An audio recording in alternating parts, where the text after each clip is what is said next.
Bonjour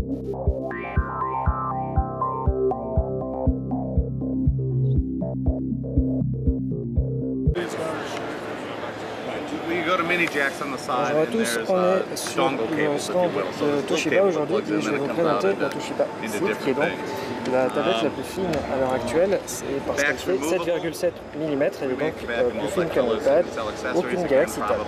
Alors ce qu'il faut savoir sur cette tablette, c'est qu'elle a donc un écran de 10,1 pouces qui est de type IPS, donc comme sur les Transformers par exemple de chez Asus. Ce qu'on peut dire, c'est que la résolution elle est de 1280 par 800 et comme vous pouvez le voir, niveau contraste c'est assez bon et les angles de vue aussi sont relativement intéressants. On va regarder un peu plus en détail ce qu'il y a derrière cette tablette. Alors tout d'abord, il y a un processeur qui est de type TI OMAP 4430 qui est cadencé à 1,2 GHz, c'est donc un double cœur, comme on retrouve sur à peu près toutes les tablettes Honeycomb. Donc en parlant d'Honeycomb, c'est la version 3.2.1 qui est actuellement intégrée sur cette tablette. Comme vous pouvez le voir ici. Voilà. Maintenant, on va regarder un peu la connectique parce que là où Toshiba s'est différencié, c'était juste avant avec la Toshiba Trif qu'on voit là juste à côté, mais qui n'a pas réellement marché parce qu'elle était relativement épaisse, comme vous pouvez le voir. Mais par contre, elle était très complète au niveau de la connectivité et à nouveau, c'est le cas de cette Excite A720. Non, AT720, pardon. Donc, tout d'abord, sur le dessus, ici, il y a une caméra de 1,3 mégapixels et qui prend des vidéos en 720p.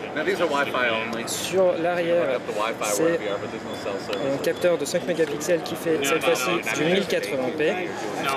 Et par contre, sur l'arrière, c'est les seuls éléments qui viennent joncher ce dos. Au niveau du toucher, c'est de l'aluminium. C'est vraiment très très beau. Voilà. Ensuite, ce qu'il faut savoir, c'est que sur toute ce bord là, il y a une petite fente. Ça ne sert pas à grand chose, mais c'est plutôt joli, donc voilà, bien joué de la part de Toshiba. Ensuite, pour la connectivité, il y a donc un jack, un micro USB, un micro HDMI et un emplacement pour micro SD. Pour ce qui est de l'autre côté, alors je ne sais pas si vous arriverez à bien le voir. Voilà, ici, c'est un bouton pour verrouiller l'orientation, donc paysage ou portrait. Juste au-dessus, les deux boutons pour le volume et enfin le on-off.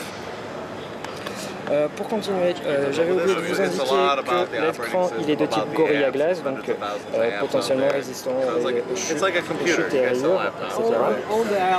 Pour ce qui est de la mémoire intégrée, il va y avoir deux versions 16 ou 32 Go. Et pour la RAM, il y en a 1 Go. Pour la batterie, j'ai pas réussi à avoir exactement sa capacité, mais c'est annoncé qu'elle peut tenir 8 heures. Voilà, donc maintenant, on va regarder un peu plus l'interface. En regardant, c'est vraiment de l'Android de base. La seule application que j'ai trouvée assez intéressante, je vous montre rapidement les applications.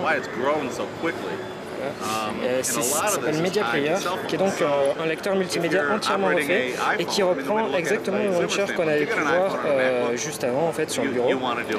Donc là, ici ça va être tout ce qui est musique avec plusieurs onglets, toutes les chansons, les albums, les artistes, les playlists et ça fait en fait comme des widgets, c'est donc c'est très très joli. Voilà, donc si on va vers la droite, ça va être les vidéos, donc si je clique dessus, voilà, c'est le dossier vidéo. Si j'avais cliqué sur ce bouton, sur cette petite onglet, c'était les récentes, ou alors toutes les vidéos. C'est relativement bien fait. Donc là, on va regarder vite fait. Voilà. Ensuite, il y a les photos, donc à nouveau plusieurs éléments qui viennent découper cette interface. Ensuite, des podcasts et des téléchargements. Donc, comme vous pouvez le voir, c'est extrêmement bien fait, c'est très joli. Toshiba a fait vraiment une très belle interface. Voilà, en gros, c'est la seule customisation qu'il y a sur cette tablette. Pour ce qui est de son poids, de sa finesse, c'est vraiment un très bon point. Sachant qu'elle est vendue à partir de 520 $ en version 16 Go. Si elle arrive en France, je pense qu'elle a de quoi faire de l'ombre à ses concurrents. Voilà pour cette tablette qui semble très forte. qui sont très intéressantes.